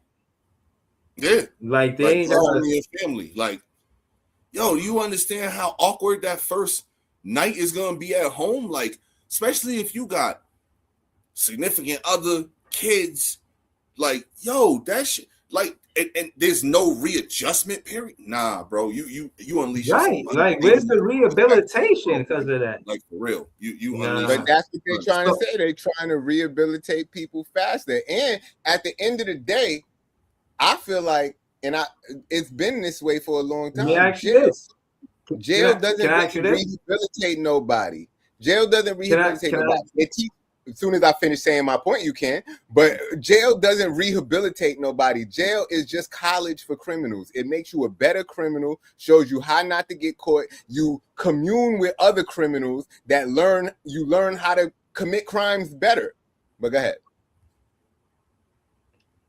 Would they have to classify this as a different human? If you put a chip in this person's mind, now they half robot. Like, it is a chip. Let's just be clear. They're putting a chip in your brain. Let's not, be misunderstood. It's going to be a chip you put in your brain. Are you half robot now? I'm going somewhere with this. How do you feel about that? Because it's a second part question to this. But do you think they would classify him as a different kind of human now that the chip is in their brain? Maybe, but it might not be a chip. It could be brainwashing, and you could brainwash people without a chip. They've been brainwashing people for years. And that's why I said. Like, you should know that you live or work within X amount of feet or yards or miles, whatever, from a person that's had their brain neuralized or got a fucking CIA. Whatever. The CIA been brainwashing people for years, making people do stuff and then not remember what they did because they was they've been doing that for years.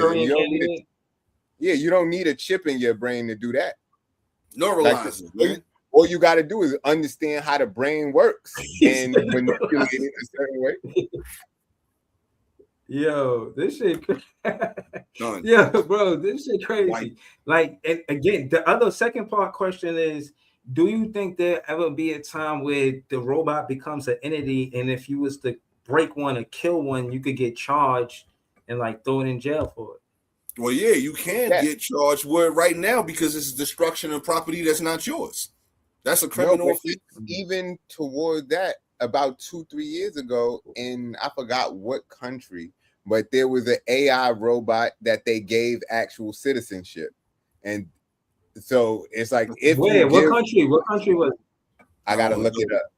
I don't want to go there. Because that shit, whoa. See, and you can do different things in different countries, just like you can do different things in different states. Who's to say what's happening in all of these different places? You know what I'm saying? What they allow, what they don't allow. You know what I mean? Yeah. Like, Saudi Arabia is the first.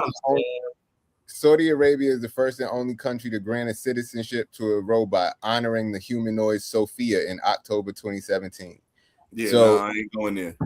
That robot specifically, Sophia, I forgot what she was saying or what she was doing. Neither. Not me neither. No, I'm good. And if you kill her, that probably would be murder. Yeah, I'm gonna put that on my no-fly. My places I will not fly ever. But I don't know. The place that want to do that, I'm adding that to the list, man. Yo, the thing is, it probably will happen at some point. And I'm not saying today or tomorrow, but shit, pets back in the day, you could do whatever to your pet. You can't do that no more. Hey, yo. Pets didn't have rights before. Pets got rights now. Everything got rights, man. This shit is crazy, man. Like, yo, you know who don't got rights? Yeah. Black fans of Reese's peanut butter cups, man. I read some disturbing news today, man. About the grandson of the dude who invented Reese's, is saying that Hershey's is tinkering with the ingredients, man, and we not getting the same product that we used to get. He said they taking shortcuts like using vegetable oil instead of 100% milk chocolate to stretch the chocolate, and other substitutes inside the peanut butter to basically cut costs to make more money to stretch the ingredients. So basically, they put the baking soda in with the Coke to stretch it, man. Cutting the dope is crazy. That's crazy. Like, how much money? Like, that this 100-plus-year-old recipe is being fucked with. I don't know. When the last time y'all had a Reese's? Have y'all noticed something off? Nah, I ain't had a Reese's in a long time. I ain't gonna lie. Same. Yeah. Now it's making me. Yo, JDJ, I said that niggas be doing whatever to their pets. That's what I said. He said used to. They said used to. They're not allowed to no more, man. They're not allowed to do it no more. You know what I mean? Right. They used to do that. Whatever. You know what I mean? It didn't matter. It was a pet. But now, pets got rights. You can't do nothing. Pets should have rights. I want to say pets should have rights. You can't beat your pet. You can't do nothing to you. Don't do that to your pet. You going to jail. Yo.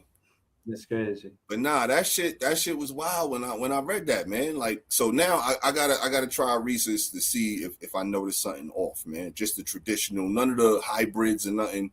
Just to see if the grandson is making some sense here, man. And he should know if anybody should know.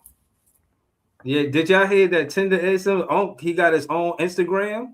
I think dude really fired him and shit. Like, he ain't fucking with him. He was on his own Instagram like, I'm the original Tinderism. Like, word. Shit getting dark for him, man. Like, bro, how could he work there? It's too uncomfortable. You can't trademark this shit and then he gonna actually come back there.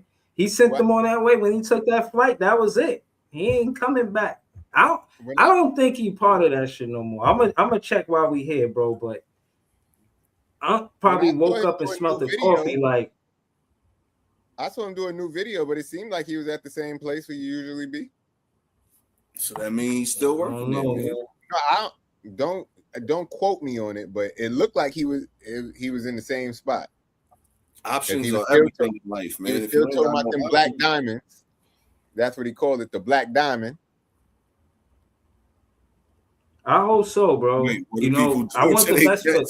Yo, they want to know what people doing to their pets, man. And back in the day, they used to be able to do anything to it. Now, we don't agree to that, man. This is a pet friendly home that I reside in, man. And we don't agree to that, man. Go look it up. Go see what people used to do. Yo, matter of fact, damn, not to say it like that, but I saw some shit. This is Stir the Pot, maybe, but I saw some shit in the damn, what country is that? Is that Saudi Arabia too? But wherever damn, I'm getting all of this shit wrong. But what's the name of the Islamic State where they took over whatever they took over? Do y'all remember that a few years ago that the Islamic State took over a certain part of some of those Islamic countries? I don't know if it's a whole country or part of multiple countries, but they really trying to change the map. They took that shit over. Nobody went and took it back, but they done changed laws and made two different classes of people, right? In where they are. Okay. And basically, they made domestic violence legal. What the fuck? Pretty much. Legal? Yeah, like that shit is insane.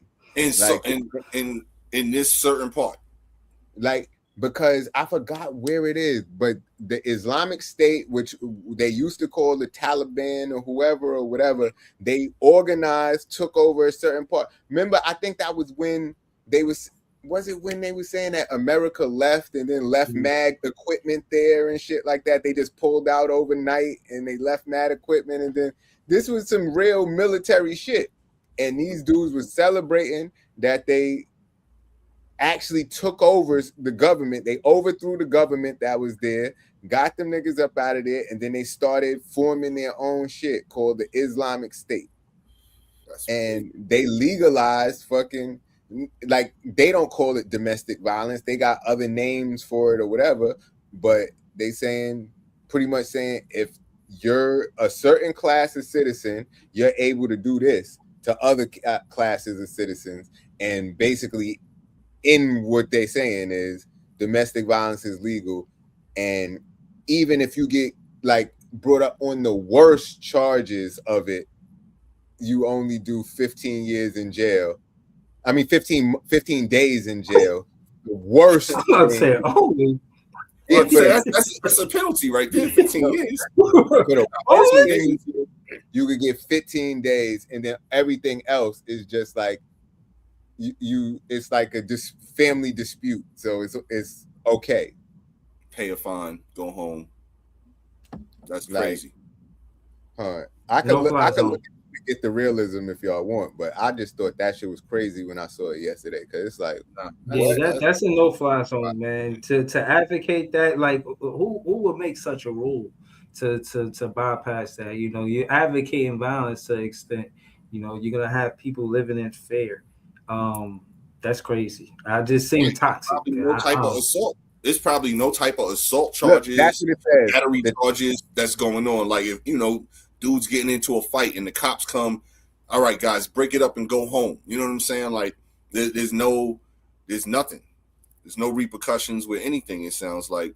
And like you said, they advocating violence, Breeze. That's exactly what it sounds like. Okay, so it said the Taliban legalizes domestic violence as long as there's no broken bones. The penal code signed by Islamic group Supreme Leader Hibutullah Adukansara creates a different kind of caste system that allows different levels of punishment based on whether the offender is free or a slave. The new penal code introduced by the Taliban legalizes domestic violence against women and allows husbands to physically punish their wives and children as long as it does not cause broken bones or open wounds. Damn. Shit fucked up. So you could tune it up. That's crazy. You're not supposed to be tuning up. Like, it didn't just stop. That's crazy. Right, he sound like Ike, man. Like, no, that's crazy. Like Ike, man. No, that's crazy. That's what I'm saying. Because the way you describe that, Jay, it's basically saying like, yeah, you could slap her. You know what I'm saying? You could, like, wild. And man. I'm saying that's crazy. Like, that's crazy, bro. They advocating long as you don't make her bleed. Like, we pull up and we don't say no broken bones and no shit like that. We not locking you up. Like, for them to go as far to make it a rule to say that, it puts women in fear. They like basically like telling the woman, yo, if you call the police, ain't nothing gonna happen. So you you just focusing on the women. He also said children too. You got to include them, man. Don't leave them out. That's even worse. Yeah, that's what I'm saying. Like, you just saying women. Like, it said women and children, bro. Like I heard both. Like, that's wild. Yeah, that's even worse. The traumatizing part of it, the mental part of it, the physical part, all of it is bad. You know what I mean? And yeah, stuff like that should be equal. You know, you shouldn't be putting your hands on people based on class. Like, what class? Like, you trying to tell me you in a certain class where you think you could put your hands on me? That's fucking crazy. It's crazy work. That's a no-fly zone for sure. That is definitely a no-fly zone. I ain't going over there, man, ever. I don't want to go over there. I don't want to go over there. I don't want to go to where they got the robot, letting the AI dude be a citizen. I'm good on all of that, man. Word. Nope. Word.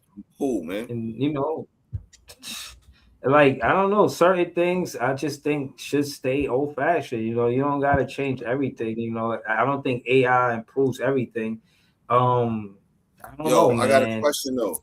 I got a real question for y'all, but it's funny too, man. Do y'all remember the phone number 281-330-8004? Mike Yeah, Mike Jones. Jones. Yo, Yeah. according to Juvenile and Manny Fresh, they was on a podcast with Iman Shumpert the other day. They said Mike Jones' number still work to this day. You call him and that number still work. Yeah, dude. Mhm. Wow.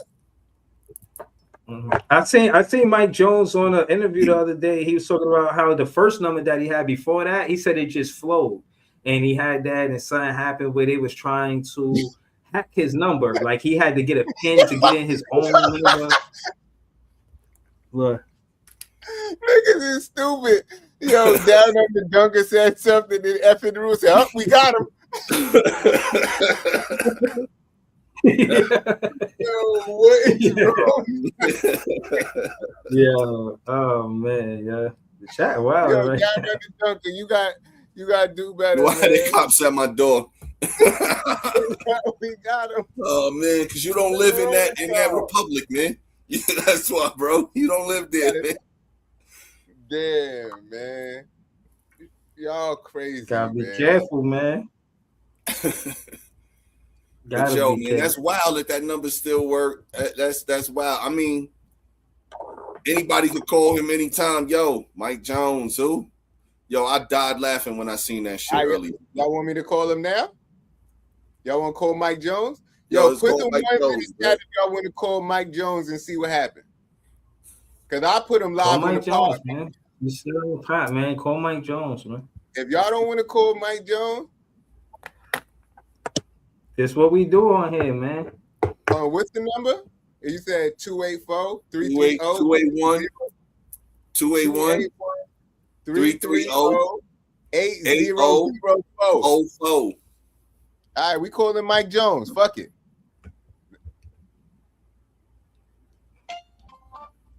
Your call cannot be completed. Mike Jones ain't paid his bill. Mike Jones ain't paid the bill. It's not on me. I don't know what happened, man. I called him. I feel deceived, man. I called him. Know what I mean? Mike Jones ain't pay his bill. See, niggas ain't listen to that song in a minute. Go bump to Mike Jones.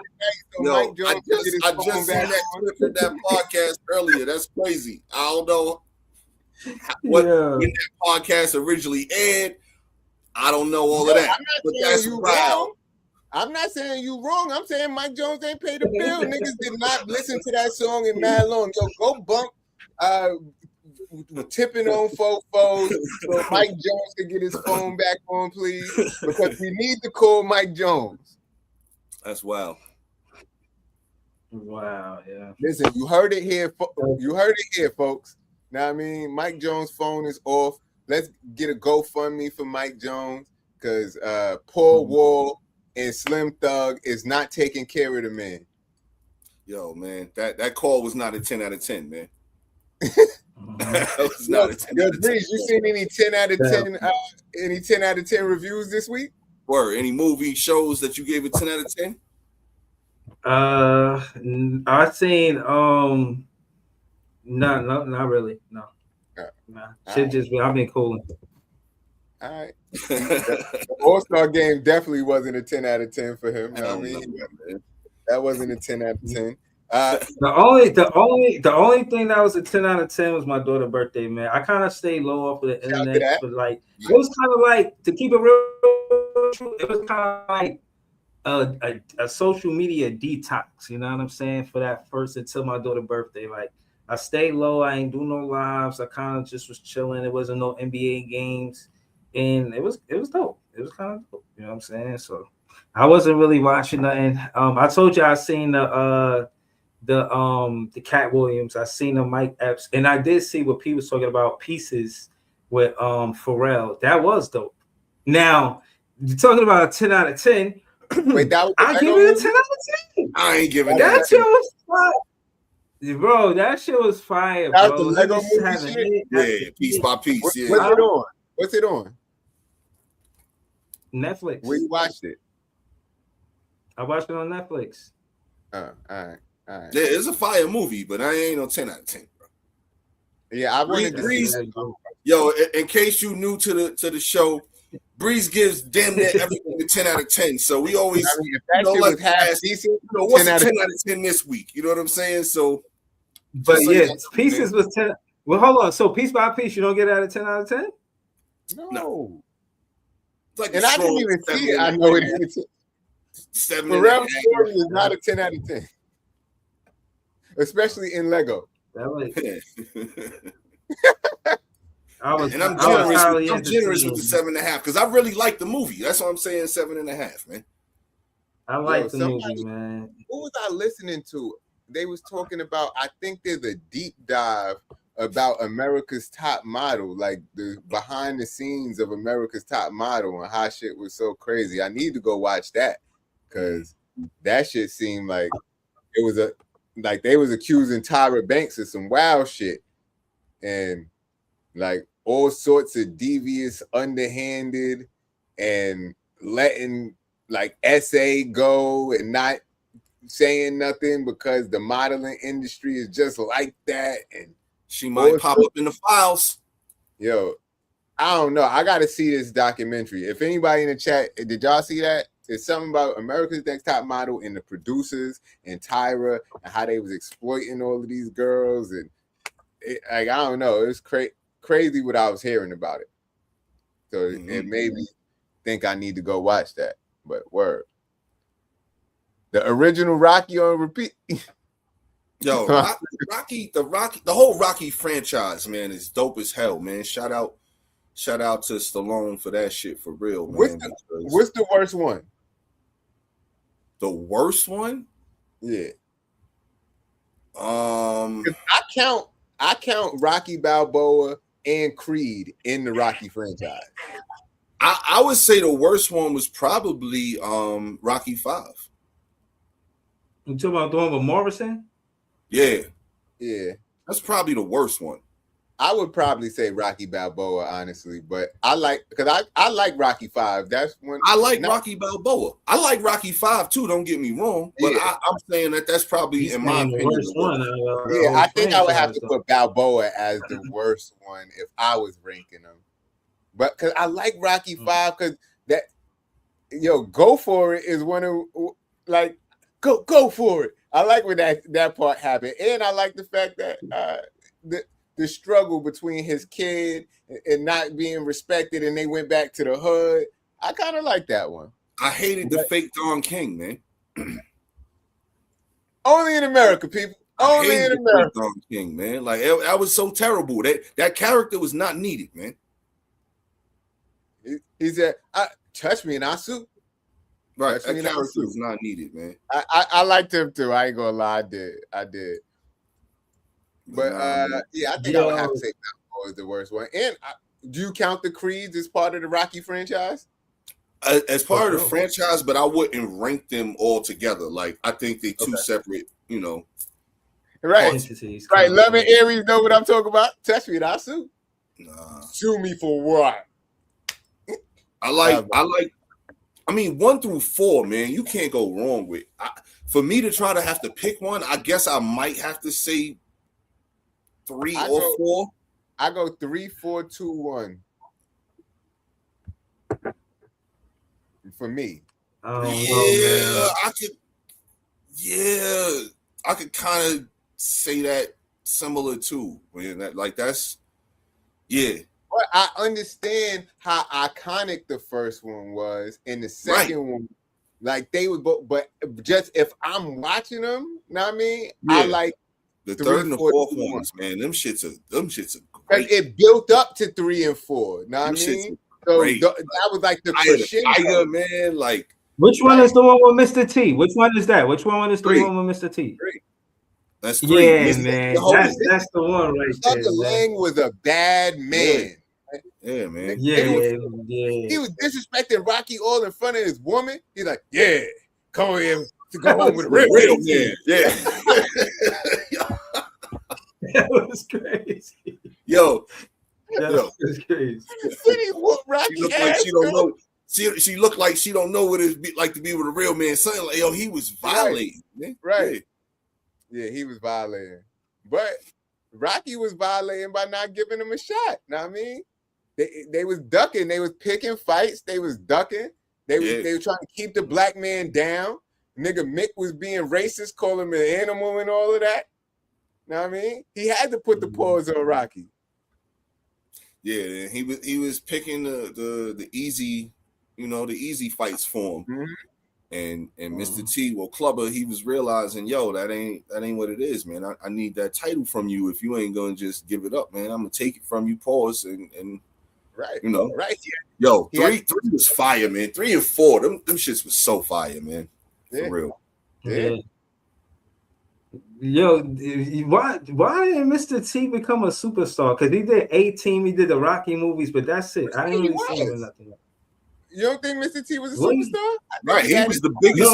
I didn't say a superstar. He was a superstar. No, he was a superstar. I'm not saying he was in wrestling. He was in boxing. Like, he was doing mad shit. No, I'm not saying a superstar. He was a superstar. I'm talking about a movie star.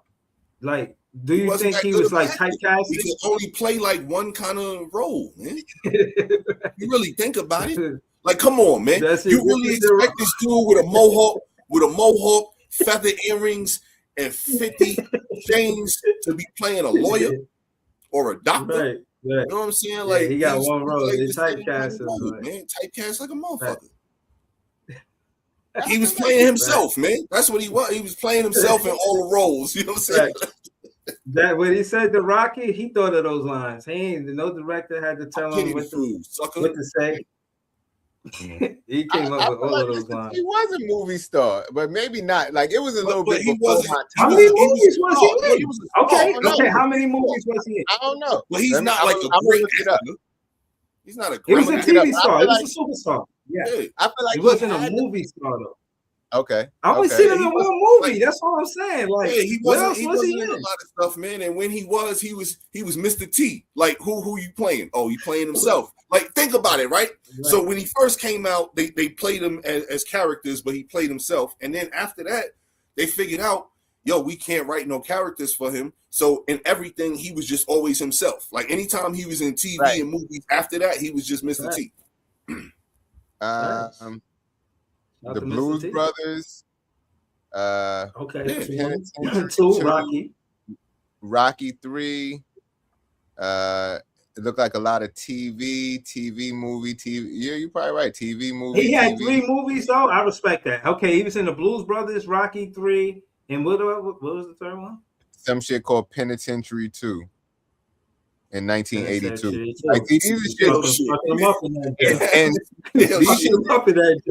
You see what I'm saying? Like, this is shit from before I was born. Know what I mean? So he got you passed up.